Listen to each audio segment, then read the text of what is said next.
కాంగ్రెస్ నేతల సపోర్టే ఉందంటారు. ఖచ్చితంగా ఉండుంటుంది. సపోర్ట్ లేకుండా వాళ్ళు అంత ధైర్యంగా పోయి వాళ్ళ మీద దాడి చేయడం అనేది సాధ్యమవుతుందా? కాదు.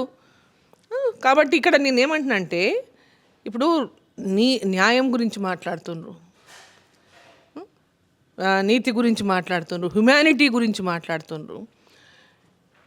ముఖ్యమంత్రి గారిని అడుగుతున్నా నేను, వాళ్ళ కుటుంబ సభ్యుల యొక్క హరాస్మెంట్ చేయడం వల్లనే సాయిరెడ్డి అని వాళ్ళ సొంత కొండారెడ్డిపల్లెలో సాయిరెడ్డి అనేటటువంటి రైతు ఆత్మహత్య చేసుకున్నాడు. లెటర్ రాసిపెట్టి ఆత్మహత్య చేసుకున్నాడు. సూసైడ్ నోట్ రాసున్నది. దాని మీద ఒక కేసు లేదు, ఒక కథ లేదు, ఒక రిప్లై లేదు, ఒక మాట లేదు, ఏమీ లేదు ఇప్పటిదాకా. ఎవరి నోట్లోంచి ఒక మాట రాలే. పోలీసుల నోట్లోకి వెళ్ళి ఒక మాట రాలే, నాయకుల నోట్లోకి వెళ్ళి ఒక మాట రాలే.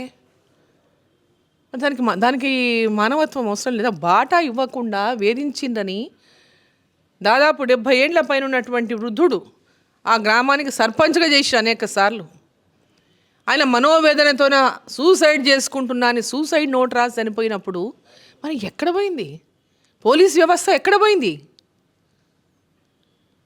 అంటే ఎవరి ప్రాణమైనా ప్రాణమే కదా.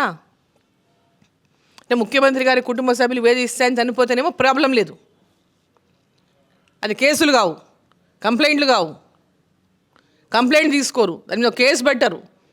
కానీ ఇక్కడ మటుకు దీన్ని రాజకీయం చేస్తారు. ఇది ఏమాత్రం కూడా కరెక్ట్ కాదు. ఇది ఒక రాజకీయంగా రంగు పులిమి సినిమా ఇండస్ట్రీని వేధిస్తున్నట్టుగా కనిపిస్తూ ఉంది ఇక్కడ.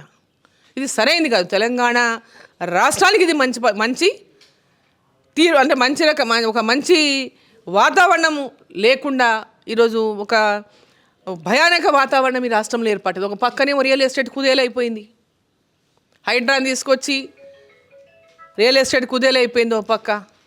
మళ్ళీ ఇప్పుడు సినిమా ఇండస్ట్రీ మీద ఈ రకమైనటువంటి వేధింపులు అయితే అసలు తెలంగాణ పరిస్థితి ఏంది? అసెంబ్లీలో అక్బరుద్దీన్ గారు ప్రశ్న అడుగుతారు, అంటే అడిగిపించుకుంటారు. అసెంబ్లీలో చర్చించాల్సినటువంటి అవసరం ఉందా ఇష్యూని? పబ్లిక్ ఏం సంబంధం దీంతో? అసలైన తొలి వెలుగు. ఫాలో వాట్సాప్ @తొలి వెలుగు official.